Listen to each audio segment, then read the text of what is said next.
28 წლის მოკლული მასწავლებლის გიგა ავალიანის მშობლები, ახლობლები და მხარდამჭერები პროტესტს აგრძელებენ. გიგა ავალიანი 2025 წლის 24 ოქტომბერს 23 დღიანი კომის შემდეგ გარდაიცვალა. იცით რა მდგომარეობაში ვარ? იცით რა ხდება ჩემ ცხოვრებაში? იცით რა ხდება?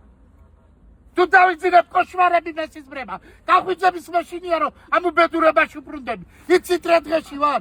ოჯახი მოითხოვს, რომ გამოძიება გადაკვალიფიცირდეს ჯგუფურად ჩადენილი განზრახ მკვლელობის მუხლით და დაისაჯოს ყველა მასში მონაწილე პირი. ამასთანავე ოჯახის მოთხოვნაა, რომ გადადგეს გენერალური პროკურორი გიორგი გვარაკაძე. ან გადადგებით, ან არა მე ვიწყებ უბადოში მშიობას. შემოჩენე თუ ბიჭი ხარ.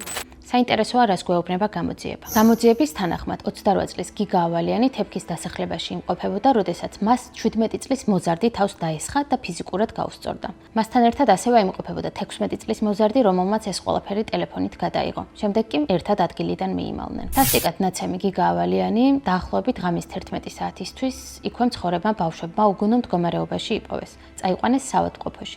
საავადმყოფოში მიყვანიდან დაახლოებით 4 საათში მას პირველი ოპერაცია ჩაუტარდა თავზე. მეორე დღეს კი მეორე ოპერაცია. ამ შემთხვევიდან 23 დღის შემდეგ 24 ოქტომბერს გიგა ავალიანი გონზე მოუსვლელად საავადმყოფოში გარდაიცვალა.